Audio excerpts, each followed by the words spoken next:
Hello, everybody. Welcome to The Hang. Dave, how are you? I'm wonderful. I'm here. I'm excited to talk today. How are you doing? I'm doing great. We are in Easton, Pennsylvania, Yes. living it up in a secluded basement at an address that we will not list. An undisclosed location. An undisclosed location.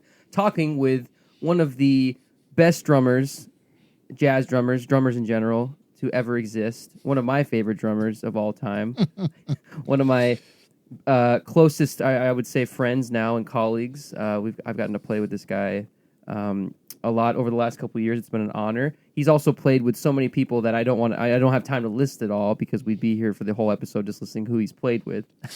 But this is none other than Adam Nussbaum. Welcome, Adam Nussbaum, to The Hang. Hi, team. Thank you for having me, and welcome to my little man cave. Oh, man. This is quite a man cave. Yeah.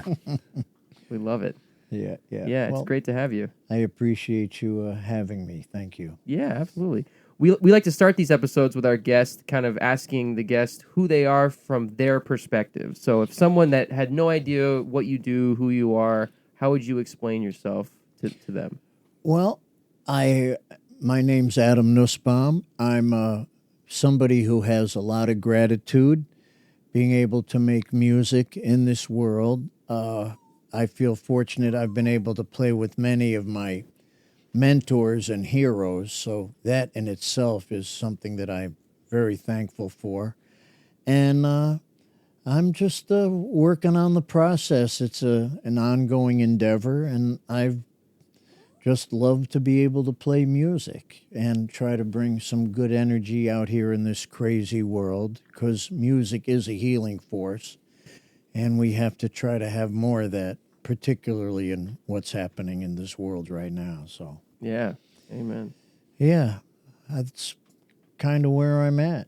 Yeah, I love that.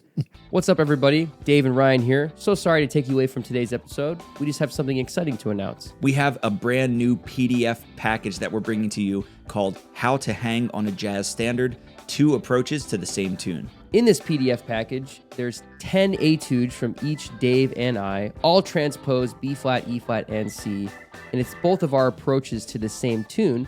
We also have over 2.5 hours of video footage of us analyzing everything that we played. I'm thinking C7 altered, ba ba ba ba ba ba ba ba, pretty much like a Donna Lee phrase, right? And you could pick it up today, and all you have to do is go to davepollock.com/store. Now, back to the episode. I guess from a drummer's perspective, how did you get into music and why do you play drums? Well, I initially saw my cousin play the drums when I was about 5 years old. I spent a weekend with my aunt and uncle, and he had a drum set, and he was older than me. He's 9 years older. So I saw him do what he did, and it was like, wow, that's cool. And he was somebody I looked up to. So I watched him do it, playing along with a stack of 45s, and I was monkey see, monkey do, and got into it. And I studied classical piano initially, but I always was gravitating to the drums. So I was just listening to the radio, watching drummers out there in the community when I was a little boy, and just kind of listening, copying, like you learn how to do anything. And I just kept doing it and was grateful to play with friends and just try to get into it. And then more than that, get to play with people that were better than me and had more experience, and that helped to up my game. It's so funny for me because I was always the kid. Now sometimes I'm the old guy. It's like, what happened? Time moves quick. Yeah. But it's a process, and it's an ongoing one. And that's Cosmo barking. Yes. The Shout king out of the Cosmo. house. Do you need to come up here and be quiet? All right. Come on up here. There we go. All right. This is Cosmo. This is the king of the house. So that's the cosmologist. that's yes. right. The right. cosmologist. Yeah, That's right. That's awesome. And where did you grow up? I was born in New York City, and then when I was about 4, my parents moved to Norwalk, Connecticut, Okay. which is an hour north of New York City. Mm-hmm. And there was a lot of good musicians up in that area. So when I was little, and anywhere you went, any kind of event, there was bands. So I could see people play, and that was pretty cool. And my grandmother still lived in Manhattan, so I would go into New York a lot. And being so close to Manhattan, so many of the people that you would hear on records and stuff like that were accessible. So I was able to have direct contact with a lot of that. Yeah. You know, this is all pre-internet and pre-digital. Yeah. So up in Connecticut, there was I had some dear friends that I played with. There was also a gentleman who wrote one of the first books on jazz improvisation, John Mahegan. Oh. He was up there in the adjacent town, Westport, and he used to give lessons. And I used to go up with a good friend of mine, Robert Aries, wonderful keyboard player. And I'd go up to his lessons when he was studying with John, and I'd play a little bit with him. This was, 14, 15. So, and he was cranky, but he was very knowledgeable. And that was good to get that experience. And Yeah. so I had that, which was good. And there was quite a few good musicians up in that area. And a lot of Horace Silver was from Norwalk, Connecticut. Oh, wow. And I had a great piano teacher studying classical music who was very tough but very encouraging and supportive. And besides having lessons, we would, twice a month, she would get her students together and we would basically jam. Oh, cool. On little Orff instruments. Maybe somebody would play a triangle, somebody would play a glockenspiel, somebody would play the tam-tam or marimba. It was fun. So we all learned how to listen, which was really important. And I had the opportunity to play with some of the older musicians in the area, which was very good, as well as having fun with my friends. I think you really need to have a balance of those things so you can explore the different possibilities of what happens. Yeah. Yeah. That's amazing. Yeah. Wow. That's so cool. Do you ever play any other instruments, like seriously? I mean, obviously you said you were messing around and stuff, but you played classical piano, drums. I played bass in 4th and 5th grade. Cool. And then when I got into junior high and I wanted to play drums, all the drum chairs had been filled up because I didn't know that there was a summer band preparatory program between elementary school and junior high. Oh. So when I went to audition for drums, all the chairs were filled. I mean, if that happened now, I would have said, I don't care, let me audition. But back then, it's like, oh, okay. Yeah. So I played alto for a year, and that was Look at that. good. And then I also had a trumpet for a year. So just trying to play these instruments gave me a greater appreciation for people that can play those instruments. Absolutely. Yeah. And I do regret that when I got serious with the drums, I kind of stopped playing piano. So I'm somewhat harmonically challenged. When I write tunes, I need a little help from my friends, and I'm grateful to receive that. Hey, it's good to have friends. It's all Amen. good. Yes, I get by with harmonic help from my friends. Yeah, there we go. That's a good one. Now, you talked about like learning how to listen and, by jamming with people, and that's kind of, how you got to where you are.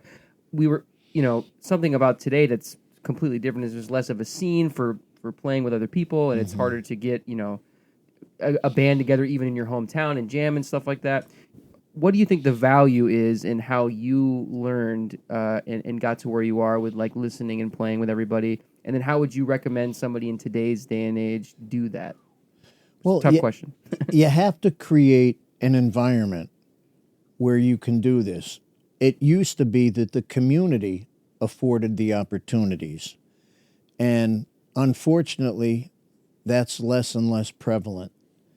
And this is something that's occurred out of the desire to learn this music and play, is that it's all become something that happens within schools. Right. And when something goes into the scholastic environment, you have to have a syllabus, you have to be graded, you have to have these kind of things. And so you need to create an environment somehow if you really want to do this. Maybe it's not a gig at a club or something, but creating a environment where you can play with people and bringing together multiple generations, because I still think it's an oral tradition, and you have to be with people that have done it better and done it longer, and just having time with the time. And I think this is one of the things that I feel is unfortunate, because we now have more material than ever as far as academia. And we have more materials, and the level of proficiency now with young musicians is unbelievable. But the problem is there's not enough opportunity to do it. So, you can practice all day and all night, and that's great, but that doesn't help you get better as a player and listening. And it's for me, I'm not sure what it's going to be, because it's new territory. I mean, and I think there are certain things that have to be done in a traditional manner, as well as embracing what's happening with technology. I mean, you have to be aware about computers. You have to be aware of knowing how to do things within the digital world that we live in. Mm-hmm. But there's no substitute for putting in the time. And you can't Google the process or ask Siri, hey, how do I get my quarter note together? How do I get my sound? You can't do it instantly. This takes time and effort and work. And unfortunately, the way people are conditioned now, they want it instantly. And some things just can't happen like that. And so it's a different time. I'm not sure what it's going to be, but it's the great unknown. Yeah, I love that when you say, people want it instantly, it doesn't happen instantly. I always say the knowledge of knowledge is mostly useless. It's the application of knowledge that is where it comes in. Like, if somebody asks me how to dunk a basketball, yeah, you jump and you put it in. Sure. I can't dunk a basketball on an NBA rim, can you? Right, yeah. So, that's one of the great things about music in the oral sense. Like, you talk about schools grading and stuff, and that sucks. You can tell me what a diminished scale is. You can tell me the 12 notes that you can use over a dominant chord. Here's an instrument, play it. Yeah. And like you said, get your quarter note together. That's even more obscure. That's even more abstract, I should say, not obscure, abstract of a concept of time. And you practice with a metronome all day or a backing track all day. Yeah. That's not the same as this drummer plays a little ahead. This drummer plays here. This bass player pushes. You gotta be able to. Yeah. There's nanosecond adjustments that have to be done, and that has to be done in real time. Yep. And the line that I use a lot is just, you must pay attention at all times. Don't be thinking when you're trying to play, because then you're in your own way. You do all the thinking when you practice. But when you get on the bandstand, it's about being alert, paying attention, and having enough ability with what you can do where you don't have to think about it. Yep. Because then what you can do is you can open your ears and you can react and respond to what's happening. Love it. Yeah. And I think that that's something that has to be done in real time. Yeah. And that's why I cannot stress enough the importance of musicians playing with other musicians and getting this together. For me, the best players I know hear the best and know how to listen the best. Yeah. They may not have the technique or facility, but nobody hires me for my technique. I mean, I'm usually hired because I'm always concerned with trying to help the band feel good. That's why I think I've been fortunate to work. I mean, I don't think anything I do is probably correct, but it usually sounds pretty good. And I try to do what the music tells me to do. When I say music, the situation of what it is. Because, somebody holds up a sheet of music, that's only information. That's not music. It's what you do as a collective that creates the vibe and what's supposed to happen. It's a long process. I mean, I just have so much gratitude being around people that were master musicians that still maintained curiosity. And I keep thinking of that great phrase, the higher one gets up the mountain, the more there is to see. And to be around people that, still had that curiosity, people, I remember being with James Moody for many years. He was always curious about new stuff, and Hank Jones and people like that. These are master musicians, and they're still looking. Yeah. And that's something which it's the blessing of the curse and the curse of the blessing. Oh wow, yeah, yeah. And I remember you told me one time the easiest way to change the sound of a band is change the drummer. Well, we create Yeah. the sonic environment for everything. What choices we make, what we play, we create the environment for everybody else. And you think of great bands, and if you hear them when maybe one or two people are changed, and it changes the vibe of what's happening. Yeah. But it's a fascinating process, and I think it's necessary to do your homework. Certain things are timeless. Good sound is good sound. Good time is good time. And, you want to try to make music. You just don't want to run data. You think that's like a music school thing or like that happened more since music school has gotten more popular? It's just more data and less music. Well, they've had to codify everything, Right. And Yeah. it's important to have knowledge of the music and to be aware of. If you're an improviser, hopefully you're going to play the changes. You're going to do the right stuff, but you can play everything correctly and play all the right changes. If you don't have a good sound and have good time, everything can be correct and sound terrible. It's like that robot that plays Coltrane solo on Giant Steps. It sounds terrible. But it's all his notes, all his rhythms. And, It's like you can play all the wrong notes, but if you got great sound and great time, at least it's going to get over. damn right. Damn right. Wrong notes only. Yeah, that's So- right. Wrong notes, right? That's right. Yeah. It's a whole process. It's an ongoing journey. It's every situation brings its own special characteristics of how you try to appropriately work with that. Yeah. Yeah, that's so cool. And the amount of different kinds of musicians that you've worked with in your career, is pretty vast. How do you adapt to a different situation? Like if you're playing with, James Moody or, whoever else, like do you have a method to that? Do you just kind of let it come to you, or? I want them to feel comfortable. And like any relationship that you have with people, once you get to the point where you can trust each other, that's when things can go to the next level. And I've always tried to first gain the trust of the other musicians I play with. And once that happens, just like a relationship with somebody, it's not one of those things that's going to stay constant. Things are going to shift around. When you first meet somebody, it's like, hello, how are you doing today? And then once you get to know them, it's like, hey, how are you feeling? Yeah.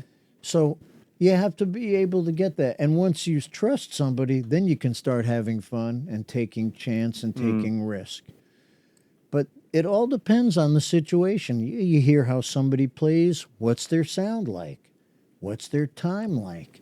What are their eighth notes like? How do they react to things? Are they listening? Are they reacting and responding? Do they play in and with you, or do they play at you or over you? So there's a lot of things, and you have to be able to be quick enough to adjust and do what's appropriate. Yeah. And it's all going on. There's a balance thing that's happening on a nanosecond level, on every level of playing music.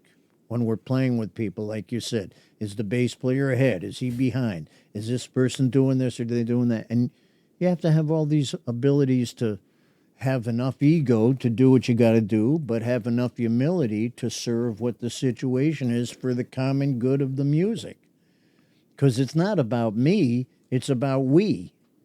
And I can hear when people play when they're in it, and we're all in it. And then I can hear when they go from we mode to me mode, where it's like, oh, I think I should be doing this or I should be doing that. It's like, well, was there a reason for that? You know, I think there's those three things. There's what, there's how, and there's why. When you first hear somebody play, you hear them, you go, wow, what are they doing? And then if you got a little bit of intelligence, you can figure out how they're doing it. Yeah. But then you have to be thinking about, well, why is he doing it? Or she doing it? So. Yeah, a great lesson that you taught me. I remember we were playing a gig in Chicago somewhere, and we played a set, and I was going into my own stuff, whatever. And I remember you came over to me and you were like, "Don't make me feel like an Abersold track." and I remember at first I was like, "Oh my god," I was like embarrassed, whatever. But then I really thought about it and I was like, "He's right. I got to really focus on this." And I got to go to that was a couple years ago. But then I got to go to a clinic just 2 months ago at the Mingus competition in New York, and Abraham Burton, great tenor saxophone player, an educator, was giving a clinic, and he said that a big difference with today and when he was growing up in New York was people now are like entitled when they play a solo. They feel like they have to run all their stuff and hear boom boom boom boom. He's like when he was growing up, he said it was a privilege to play choruses and all this stuff. So there was like a different kind of respect that was given. I also think that if you're playing a night with somebody, I don't want them to unload their pockets on the first tune, first solo. It's like, where are you going to go? Yeah. I mean, it's like, what's left, It's like, you got to know how to pace yourself. Yeah. And that's something that takes time. When you're young, you're enthusiastic, you want to show everybody what you can do. And in the process, you're letting everybody hear what you don't know. You're thinking you're showing them everything you can do, but it's letting them know what you don't know. Yeah. It's the jam session syndrome when people are like, all right, I have one tune to get up there, show off all my stuff so I can try to, they're there to try to get gigs or whatever. Yeah. And they go, "Brah," and they do everything out there, even if it's not musical. Yeah. Right? You could play musical at a jam session. You don't have to play everything you've ever learned. And I think that would even go more. The people that you would probably want to get a gig from aren't going to be listening to see how many licks. It's going to be to see how are you fitting in with the band. A solo is only a solo if you're the only person playing. Otherwise, you're just the lead. If you're playing if I'm out in front and the rhythm section's playing, it's a quartet playing. I'm just the lead melodic voice at the time. Yeah. And if you're not thinking about them and you're treating them like a Abersold track, yeah. Yeah. Totally. What's the point? What's the point of the? Yeah. There's all like the acronym for the word team. Together, everyone achieves more. There's no I in band. Yeah. Yeah, it's a good one. And these things, it takes time. And it also has to do with, your maturation as a human being of what happens. You play who you are. That's a big one, right? I mean, a lot of it has to do with what's your point of view, nature and nurture, the things that affect your life, the things that impact you. I think Lester Young was once credited with saying, a musician is a scientist and a philosopher. You use your science of music to bring forth your feelings and what you want to try to do. And, tell me a story. Tell me a story. And we've gotten to a point now where there is so much codified information. It's easy for people to just be able to get a lot of that together. But you also, it's fascinating. It's almost like life itself. When you're young, you're trying to accumulate as much stuff as you can. And then as you get older, you're editing. What's important? What things have significance? What works for the situation? And it's just, I think a lot of times when I'm playing, it's like I played with a lot of musicians that like to play long. And it's like, okay, I got to pace myself. It's like a marathon.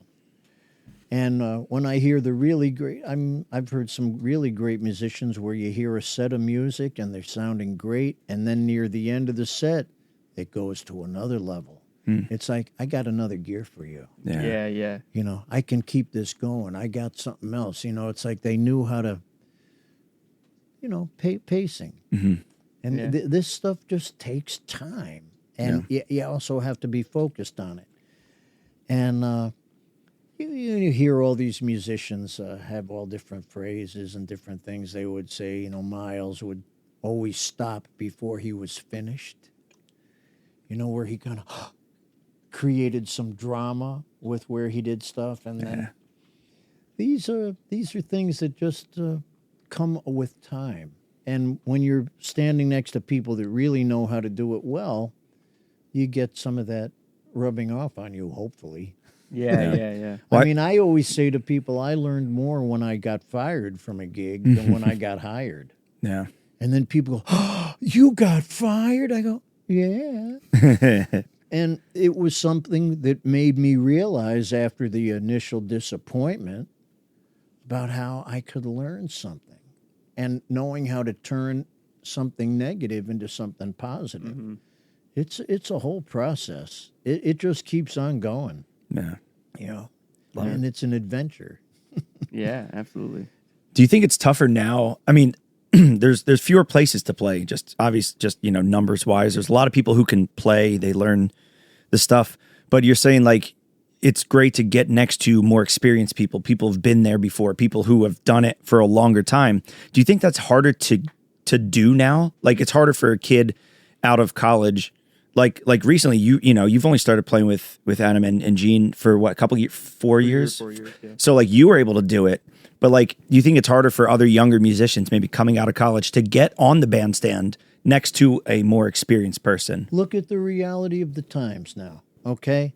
When you would come out of school, let's say you went to Berkeley, North Texas, New England, any of these schools, you know, there were bands where you could go out, you could play with Buddy Rich, you could play with Maynard, you could play with Stan Kenton, Woody Herman. There were bands where you would be able to come out of school and sit next to some old road rat who'd been doing it for 25, 30, 40 years. These situations don't present themselves now, which I think is unfortunate. And there has to be a way where this can be continued. And because it is an oral tradition. And some of the greatest musicians in the world don't read. They can hear. Mm-hmm. There's a great story of Errol Garner, the pianist, who couldn't read. He could play anything in any key, any tempo. And some classical kind of snob people went up to him and was like, Mr. Garner, is it true you don't read music? And he just said, hey, nobody's coming to hear me read. Now it's good to know how to read. Sure. Absolutely. It's a good tool that helps you facilitate being in different situations. Yeah. And you could be the greatest player in town, but if you can't read, you're not going to be able to get a call to do certain situations. Yeah. So it's all a balance of things. And I would like to hope that there would be more going on in society where opportunities present themselves. But it's a different time we're in now. Mm-hmm. I mean, so much music is being created on computers. I mean, I think of initially the drum machines. Mm-hmm. When drum machines first came out, they tried to make them sound like humans. Yeah. Now humans are trying to sound like drum machines. So there's a lot of different stuff going on. Yeah. And I just hate to think that the tradition of something that's occurred is going to die. Yeah. You know, we should build upon it. Yeah. We shouldn't let it die. And that's kind of sad. And, I mean, go out and dance, hear a great band playing, get people together. You know, it's a great feeling. Mm-hmm. I mean, when I start talking like this, it's like, am I an old guy? No. It's like, wait a minute. No. You don't look like an old guy. Well, I'm trying to die young, as old as possible. There you go. Listen, I don't care what Ryan said about you. I think you're young, hip, and with it, man. Yeah, sure. Off camera, right? Yeah. We're in a very transitional time right now. And a lot of it has to do with the realities of the world we're living in. Sure. I mean, this is a tough time we're in now. Mm-hmm. It's interesting, though, because, like, we now have more access than ever. Yeah. Like we could watch a live stream of a concert happening in South Korea right now if we wanted to. Right. So, but the problem is, I think when you have all that access and it is so easy, people just, they don't do, like you were saying, like you got to do the homework. It takes the time. Right now you can listen to anybody you want. You don't have to go to the record store and spend a lot of money for one record. You can go on Spotify or whatever and listen and to grow your ears. And then obviously take that then to the practice room and then to the bandstand. Yeah. The problem is people, they just, I'm going to put on this recording. Yeah, I did it. I listened to that song. Okay, now what? Like, you don't live with it. Yeah, I still have records, and I got all these things here. I mean, it used to be you'd get a record, and it was an adventure. Yeah. You'd put on a record, you'd listen to one side, you'd go, then you'd take it, you'd turn it over, you'd read liner notes, Right. you'd get information, and you would live with it for a while. It wasn't like listening to a million things once. It was like listening to one thing maybe a million times. I mean, recently, this past week we lost a great musician, the drummer Tootie Heath, the youngest of the Heath brothers. Right. You know, his older brother was Percy Heath, great bass player, and then Jimmy Heath, great tenor player, composer. And Tootie was the youngest. And I remember when I was 14, my cousin Peter had a record by Herbie Hancock called The Prisoner. And that had Tootie on it with Buster, Joe Henderson, Johnny Coles. And this was after Herbie had left Miles. And he did a lot of arranging. It's very Gillish, Gil Evansy, with the spirit of the arrangements and stuff. And it's a great record. Now, that was one of the early records I heard. And I listened to it a lot. I put it on the other day. I remember everything, because I'd listened to it a lot. I didn't put it on. It went in. Yeah. It went in. And I'm hearing it, and I'm thinking, wow. And it was so satisfying to hear it. And I was hearing even more nuance as well as knowing it. Like when you've seen a movie a lot of times, certain movies, you know every bit of dialogue, but maybe you see other things within the scenery or other dimensions of things within it. And it's like when something gets in you, it's like, are you playing it or are you playing at it? And these are all things, but listening to something a lot where it just didn't go in here, but it seeped into your being. And like anything that you do, I mean, you practice so you don't have to think at all about the process. Yeah. And initially when you start doing something, it's new. It's difficult because it's new. But you do it enough, you don't think about it. Yeah. I mean, when we were babies, we weren't reading books about walking and talking. Nope. You got up, you fell down. You just didn't say, okay, that's it, I can't do it. I suck, I can't walk, I can't talk, I'm not going to do it. No, you did it a million times, falling down. Now we don't think about it. Yeah. You want to get to that level of how you can play your instrument, hopefully. Yeah. And then we're making nanosecond adjustments to everything that's going on, paying attention, listening. These things, it's a process. And it is kind of frustrating because I see, like you said, you have more information at your fingertips. But people don't really take deep advantage of it. It's like, you want to learn a song, you go onto YouTube. You got to learn a song. I always say, try to find the oldest original version of it. Right. And then listen to different versions. And if you listen to it, that one song for a week, believe me, you'll know it. Yeah.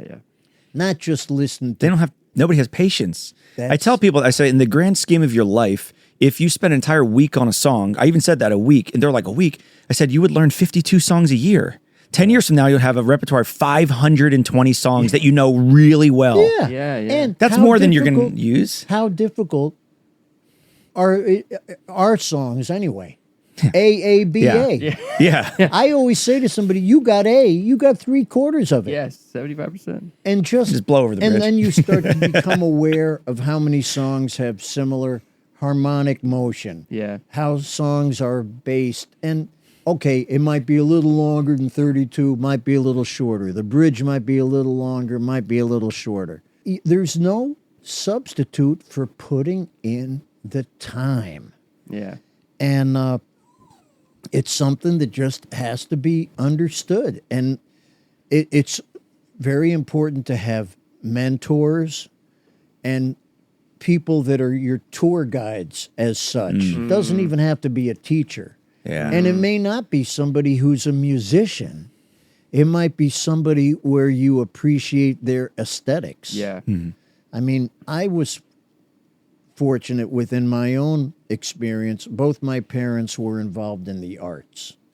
So I grew up with an appreciation for things. And my father was a visual artist. Now, I don't have any of that skill, but a lot of the aesthetic about balance, color, contrast, light, dark, big, low, small, whatever, that kind of affected my perception of hearing music. And I find that I try to balance out situations. Yeah. If I'm in a situation where people are playing a lot of notes, when it's time for me to take a drum solo, I don't have to play a lot of notes. Let's have some air. Let's balance out what's happening. You know, play the space, not just, you know. These things are very important to understand this stuff. And it just takes time to figure out. So, I mean, there's so many things in this world now, and as you get older, you just try to appreciate the good things, and I just have a lot of gratitude. It's interesting. I hit the third recently, and it's like, wow, how'd this happen? Yeah. Because it just seems like yesterday that I was just, you know, I'm starting to get stuff going on. So it's a very interesting process. I've been reflective. You know, many of the people that inspired me and I got to work with have gone to the big bandstand in the sky, and they're not physically here, but as soon as I think about them, they're always here. Yeah. And the spirits stay forever. And the other amazing thing is, thank God for the recorded medium. You can still hear things. Yeah. I mean, you know, I hear Louis Armstrong. He still sounds like he's from the future. I mean, you know, Yeah. let's remember, know him, probably nothing that we're talking about would even exist with popular music. Right. And he still sounds modern. Everything around him may not. But the whole spirit of, you know, just feeling something, make you laugh, make you cry. I mean, come on, wow. Yeah. That's awesome. something, yeah. And now entering, you know, you said your third and everything. You've played, you know, 100,000s of gigs, you know, in your life, and we love to talk here on the Hang about unfortunate or funny or horrible gig stories. Oh. So I know you probably have a million of these, but do you want to? Maybe you could share one or two of them here today.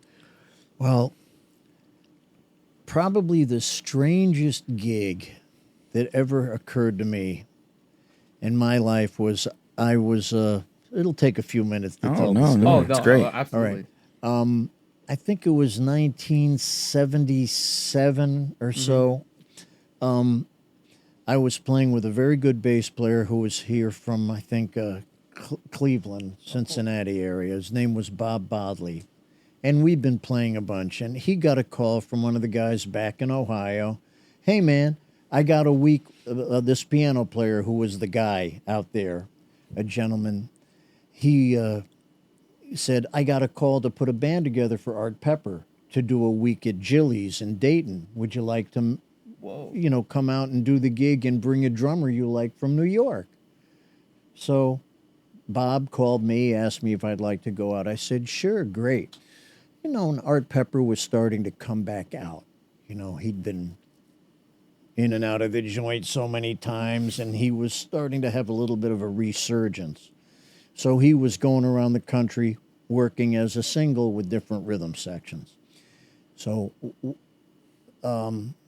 we're at the rehearsal the first day, And we're pretty much getting, we've rehearsed a lot of the material, and the piano player finally said, "Listen, man, I gotta get home. I gotta get changed and ready for the gig." And Art was like, "Man, we're not done running down all the material, And the cat said, "Listen, man, everything's been cool. Just pull the chart out. I don't make mistakes." So, sure enough, near the end of the first set, everything's going cool. Art pulls out a tune. And near the end, something got a little funny. Not really noticeable. And Art just casually walks over to Ed and kind of whispers to him, "Man, you messed up the coda there." At which point, the piano player slams down the lid of the piano and goes completely off. Starts cussing out Art Pepper. Starts during going, the tune. At the end of the tune. Oh, what, on stage? Like on stage. In front of... Oh. The club is packed. Oh, no. Now, we all know that feeling when something goes wrong on the bandstand. Each second seems like eternity. Sure. Time stood still. The bass player and I are looking at each other, and the piano player is just going off. He's cussing, he's swearing, he's going off on Art Pepper. Crazy, insane. And so then Art goes, "Well, ladies and gentlemen, I think we're going to have to take a short break. I mean, we're just trying to make music here. I mean, and and the bouncer from the club starts saying to the piano player, "Man, you better get off the stage right now." And Art then mentions, "Is there happen to be a piano player in the house?" At which point somebody else was in the house who's now quite a known piano player. I'm not going to mention names. No worries. Okay. But he raises his hand, and he's kind of one of the youngsters from that area. But the piano player who was on the gig, who was the guy, he had a whole bunch of people there. They start going off on the other piano player, going, "How can you go play with Art Pepper, that big sad..." It became a complete... Wow. God, I wish I was there for that. That would have been awesome. It was rough. I wish I was in the crowd. It was the outest thing that ever happened. And you're on a just gig. sitting there on And stage, just like... I'm sitting there looking at the bass player, and we're just like pulverized by what's happened. Isn't that right, Cosmo? Yes. You know what I'm talking about. So then on the break, we're back there, the piano player's left, and as he's leaving the club, he's still ranting and going off. Just like nonstop, playing, you ain't playing, just completely going on. And Art's there, and he's trying to be cool. He's on methadone, he's trying to stay cool and everything. No. Oh, no. And he's there, and he's like... Oh, no. He goes, "Man, I was in the joint. If I had a piece, I would have capped that sucker right there on the bandstand." I mean, this for me was just... I think that's about the outest. Wow. And That's super out. we did the rest of the week with the other piano player. It worked out well. Nice. And That's then hilarious. 2 weeks later, Art was in New York and did those records live from the Village Vanguard with George Cables, Elvin, and Mraz. And so I spent the whole week down there listening to everything and hanging out. And that was a whole other story, which I'm not going to get into at this point. Okay. But that's one of the craziest things that ever happened. Wow. Man. And What about that one with the bus in the Michael Brecker band that you told me? Like the tire thing? Remember when we were all going to on top of Newport? the bus. Oh, God. Yeah, you got to tell that one. Okay. Yeah. There's actually a decent video of us playing at Newport. This is Mike Brecker, his new band with Calderazzo, Jeff Andrews, Mike Stern, and myself. 87. We're set to play at Newport, and the equipment was being driven up in a separate vehicle, and so we all met at Mike's loft down on Grand Street like at 6 a.m. to drive up with a van that was rented to drive the band up there. I think we have a noon hit. So we're driving up there, and on the way up, the van gets a flat tire. That's right, Cosmo. And the driver didn't know how to change a tire. Nobody in the band knew how to change a tire, except yours truly. Yeah. So, Mike Stern is there with Jeff Andrews, and they always carried this pig nose amplifier. They're sitting on the side of the road playing giant steps. That's so funny. Joey is there with Mike, and they're like, whoa. And so I'm Who doesn't know how to change a tire? I'm changing the tire. Yeah, who doesn't know how to do that? And I'm wanting to kill the driver. Because listen, man, Cosmo. It's okay, buddy. You're the driver. You're supposed to be taking care of us. This is part of your job description. Yeah. I'm ready to kill this guy. So I end up changing the tire. Then we get up to the gig. I'm like, I was seething. But it's like I used my energy. Yeah. I harnessed that energy Hey, that's good. Yeah, for did. the music. And it was one of those things. Yeah, we've had things happen along the road. What's funny is when these things happen and you can't believe it and you're wondering, oh my goodness, and it might be horrific. Years later, when you think about it, you just kind of laugh. Yeah. It's like, oh man, we can't believe, and other things that have happened. These are all the road stories, things that occur along the way. But it's all fun. It's all fun, and yeah. You remember when we got in a car crash in Nashville when I hit that car? Oh yeah, that was another one. Yeah. Yeah. Yep. Hey, it was. Hey, nobody got hurt. That's the main. Nobody thing. got hurt. That's What'd you the main do? thing. We were in a rental and we were turning right to go like off the highway, and the person in front of me, there was a gap, so the person in front of me goes, but I guess they didn't think they had time to like go, so I'm about to hit the gas pedal, and this person, so I'm like looking this way, hitting the gas because I'm seeing if there's a gap, and this person didn't go all the way, and then so I didn't have enough time to stop. We hit, no one, everybody was cool, and then the cop. It's so funny. The cop comes, like, we're off the side of the road. He's, like, on the phone with his son, just, we're all hanging. And the cop comes over, and she's, like, asking about the insurance information. And she's like, you know what? This is probably going to be, like, way less than your deductible, because of the damage or whatever. She's like, I'm kind of surprised that they, like, called, like, the person, whatever. And then, funny enough, a couple months later, like, I got a phone call from my insurance company. It's like, yeah, you have a check in the mail for $500 because our deductible was higher than the damage. Oh. So they give you the rest. Nice. So then I was on the phone with my dad, and I go, hey, Dad, I should just get more of these fender benders because it looks like we're making money. And then he did not like that. He was like, oh, you better not do that. You know what I mean? But Nice. we've also gotten on a lot of delayed flights because there was a couple of those tours that we did, like where we were touring in the winter, and there was like a storm or whatever, and we got stuck in Nashville an extra day a couple times. That was the first time you'd ever seen snow. That's right. Yeah, first time I ever saw snow was in Nashville. It's crazy. That's I remember funny. we pulled over because it was also my first time driving in snow. Luckily, he was there to help me because he's like, okay, take the corners slow. We don't know what's going on. But yeah, I got out and I'm like, and they're all like making fun of me, like, oh, it's just frozen water. Yeah. I'm like, I've never seen this before. That's so funny. How is it? Do you like playing with Ryan? What do you think about playing with Ryan? Honest opinions. Oh gosh. Playing, hanging, touring, all that stuff. We've had a lot of fun. He's very passionate about what he does, and he's a contender, and he just has to keep doing it. That's it.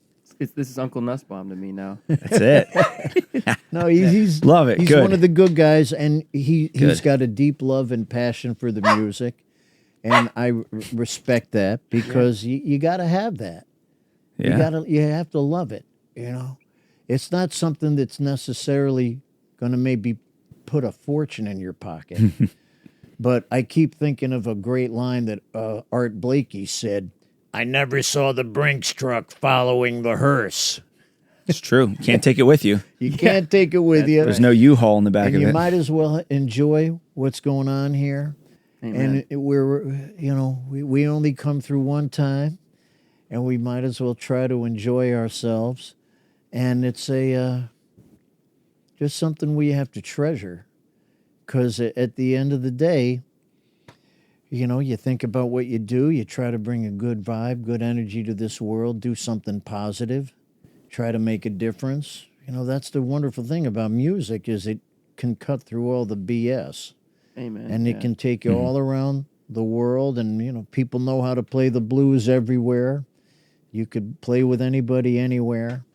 And we can try to find kumbaya, which I would just pray for more of in this world, particularly now. Yeah. Because there's a lot of strange stuff going on. And, yeah, it's interesting times. I'm glad I'm not 20. Me too. But I also come to it from the perspective of, Yeah. I remember when my kids would come home and they'd try to pull some on me, and I'd say, listen, I've been your age. You haven't been mine. Nice. I like that. Good one. That's a good one. It's like, and then the other one, what do you think I am, new? Yeah. What am I, new? And so, Yeah.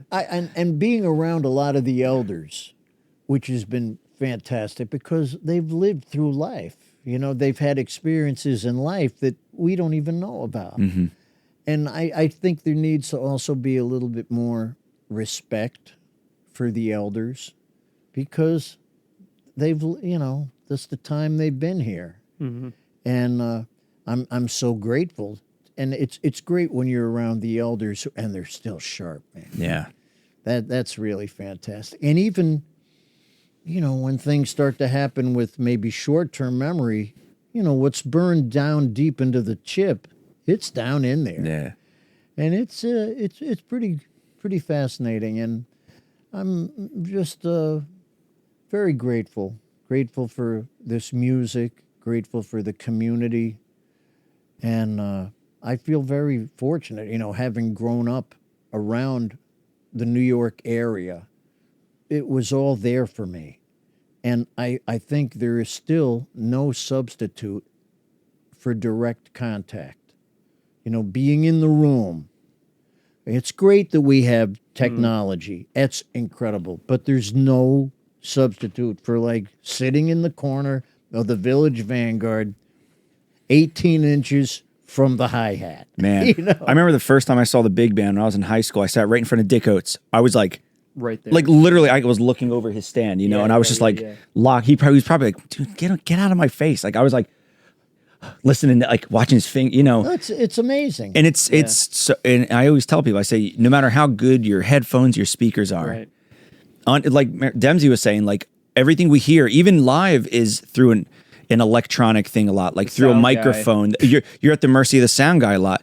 To hear someone in person, like as much acoustically as, you know, I love seeing feasible. Berganzi at the Lily Pad in Boston because they don't use mics or anything. Yeah, And there's love nothing. that. It's just odd, just pure. You mean the musicians have to balance themselves? Whoa. Well, I mean, it's always amazing. We got to start teaching kids that. Yeah, right. Yeah. Yeah, But- it's something that I just feel very fortunate to have had, and there's a bit of I feel a sense of obligation to an extent now that I have to pay forward what I've been grateful enough to receive, Mm-hmm. and it's necessary to do, and just to try to keep it going. I mean, quite often I'm doing gigs around and I'm looking out in the audience, everybody's old.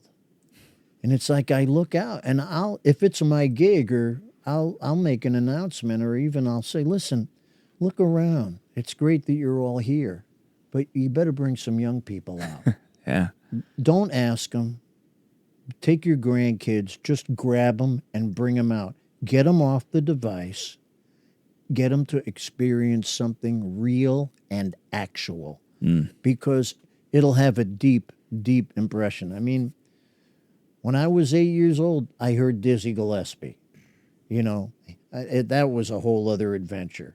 He ended up giving me a piggyback ride. You know, this Wow. was like, That's changed crazy. my life. I never realized it. And then years later, getting to know him, eventually getting to play with him was like a full circle thing for my, and I realized I don't remember his music at the time. I just remembered this was the coolest guy. He was like your favorite uncle, the one that you always had fun with.